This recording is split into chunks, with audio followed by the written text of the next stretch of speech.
In this video, I'm going to show you the top 5 things you need to know on how to play like Jimi Hendrix, and the one thing that will help you nail his style.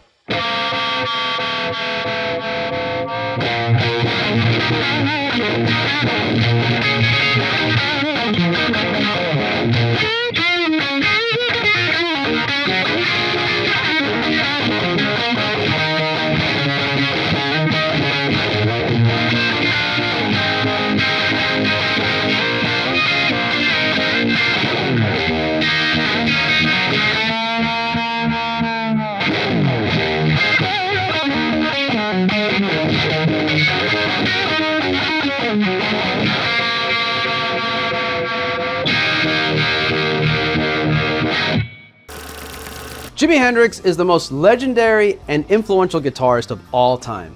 He changed the way we would play electric guitar forever, inspiring all of us, including some of the biggest guitarists in history, right? Like SRV and Eric Gales, just to name a few. Mixing blues, R&B, and soul together with psychedelic rock and bringing it to the surface into mainstream music. In this video, we're gonna go over some playing techniques you must have under your belt. So we'll lightly touch on gear here. There's a lot of videos out there that break it down, right? But you gotta think of the basics. He had Strats, Marshall amps, right-handed guitars, flipped over, strung left-handed. I'm kind of doing that right now with this lefty Love Drops Flying V strung right-handed to get some of that vibe. It's really a part of it as well. Pedal effects were pretty simple back then. It was really what's available. So he was using, univibes, fuzz faces, octavias, and wah pedals. And then some of the guitar stuff changed towards the end of his career. He was using Gibson Flying Vs. He had an SG Custom. Tuning is going to be a mix between E flat and E standard. It depends on the performance and also the track that you're listening to. But I've heard a mix of both, learning some of his tunes over the years. So before we get started, ring the bell, hit the like button, and subscribe to the channel. It'll keep you up to date on future videos. Let's do it. So the first thing I want to share with you is the use of octaves. Hendrix is fantastic at using octaves, creating melodies within chord progressions, and even in the solos. Let me show you what I mean. I'm going to be in the key of A minor here, and I'm going to play a couple of things like this. There's the ones that stay in place, and then there's the sliding of the octaves. I'll also set myself up for the next change with the octaves.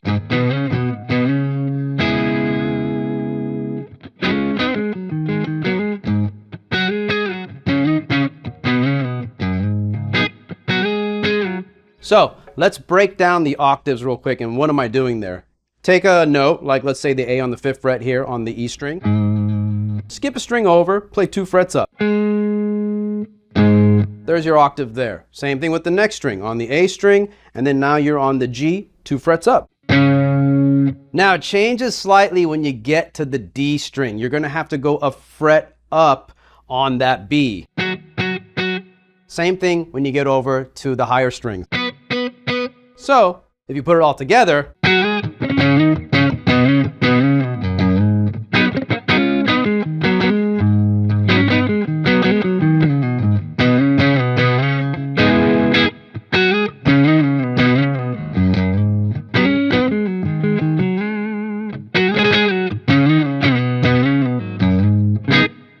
the next thing you want to think about is bending up and pre-bending down on the next note. Let me show you what I mean here. I'm going to bend up on the B string here in the key of A still.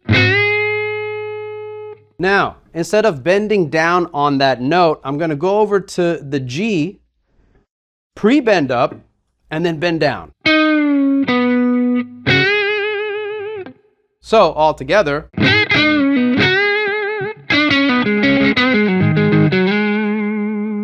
One more time.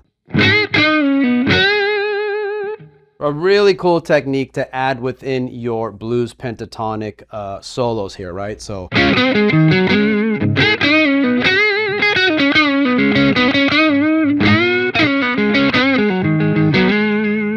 And don't be afraid to overbend on some of those notes. That's what makes it super Jimmy as well. So.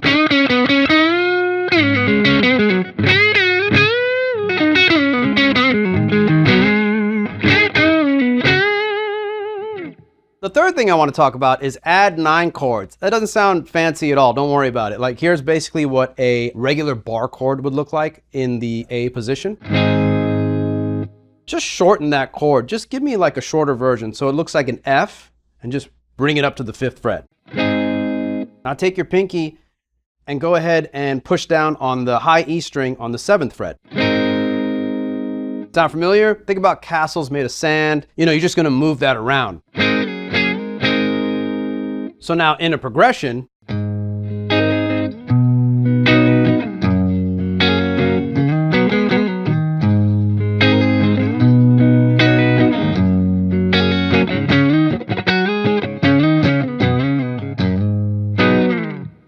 really adding some variety to those standard chords. So tip number 4, chord embellishments, right? This is the use of major pentatonic licks and phrasings within the chords, like R&B phrasing if you think about it, and playing with the thirds and double stops. Let me break that down for you. Let's take an A chord here. Here's that third.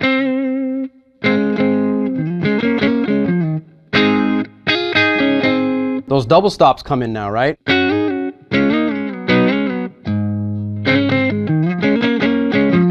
You can carry that to other chords as well. So if I go to G,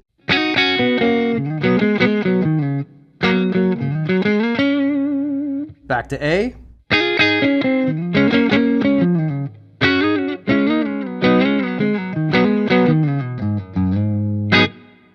that really fills things up, right? Think about this. Hendrix was in a trio. He had to cover a lot of ground and fill up space. So this is really helpful if you're just trying to, you know, maintain that fullness in your playing. So this brings me to that main thing that we talked about in the beginning. The main thing that sets Hendrix apart from everyone else is the use of the thumb. Notice all that stuff I was playing, I had to use my thumb to keep the root note going over all these chords and embellishments. That's really what gives it that vibe, right?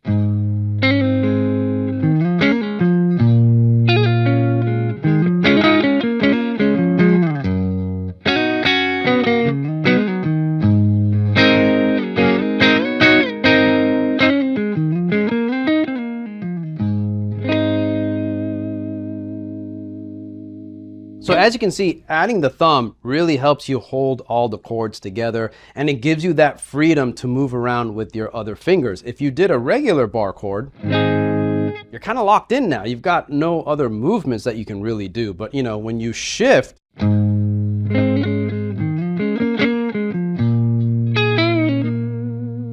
so on this note, you can also do riffs while you're playing these chords when you're using your thumb. Kind of like what he does in Killing Floor. Let me do it a little slow here.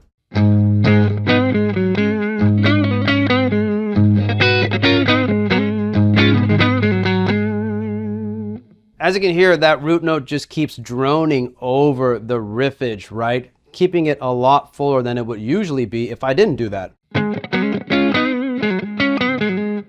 Now with the root note being in there with the thumb,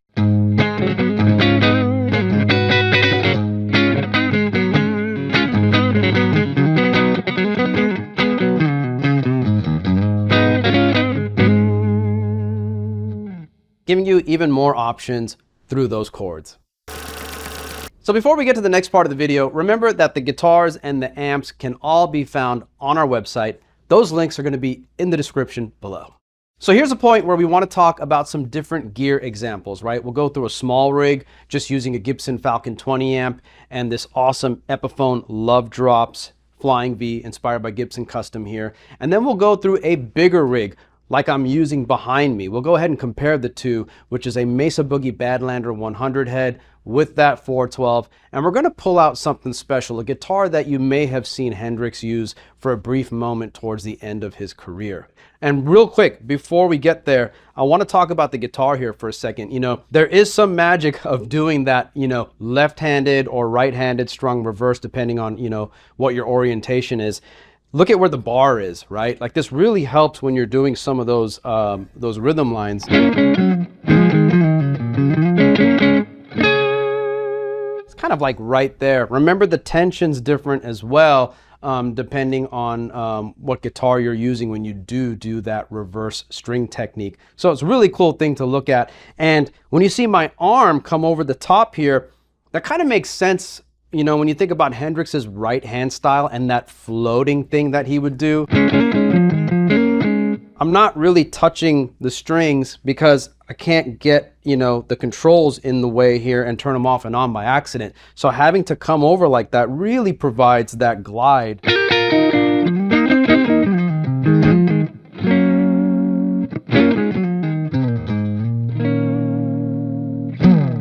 And that floating feel on his right hand, or I would say actually left hand technique. So we're going to take a quick look now at the small rig. I basically have a Gibson Falcon 20 amp behind me. That's a 6v6 power section. So it's going to have a little give and a little bit of elasticity on the low end, a little bit less on the clean headroom. So what I'm going to do is I'm going to ride the volume just like Jimmy would, and then I'm going to be playing through this awesome new Epiphone inspired by Gibson custom, the Hendrix Flying V here, the Love Drops Flying V. Let's check it out.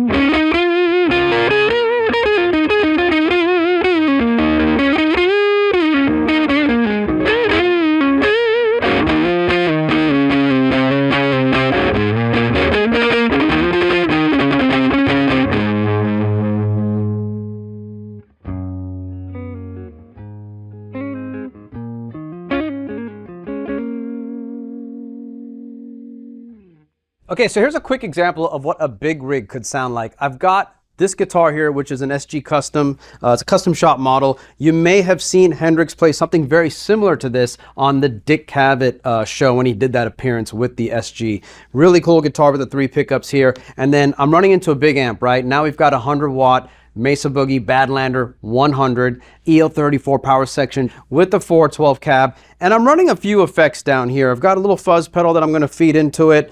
Main thing you're going to notice right now is my use of the volume controls on the guitar and how it's interacting with the fuzz through this amplifier behind me. Let's do it.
Okay, so let's put it all together. I'm going to do 2 separate playing samples here. Something a little more mellow and clean, and then something up-tempo and a little bit more dirty with the fuzz tones and all that. Let's do it.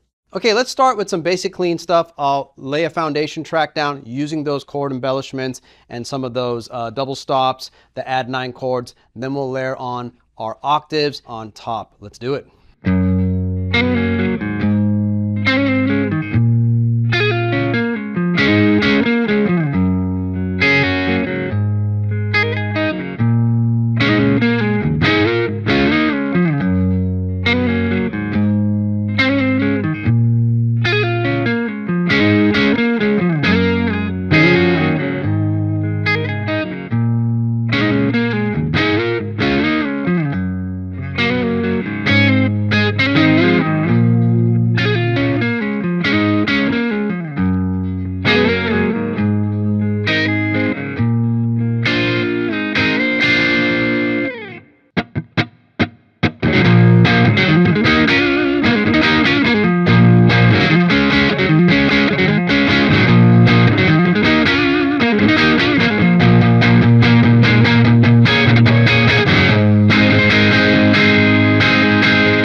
there you have it, a little insight to how to sound and play like Jimi Hendrix. I hope you have some fun with this one. Use these techniques on your own, make up your own riffs and styles in the vein of Hendrix. Now, think about it this way. Take a listen to some of the people that influenced Hendrix, and then take a listen to some of the people that were influenced by Hendrix. For example, go back to Albert King, go forward to Stevie Ray. You'll notice a ton of similarities that are so awesome because everyone kind of made it their own. And if you're interested in more tutorials, check out our How to Sound Like Adam Jones video on this channel. Thanks for watching.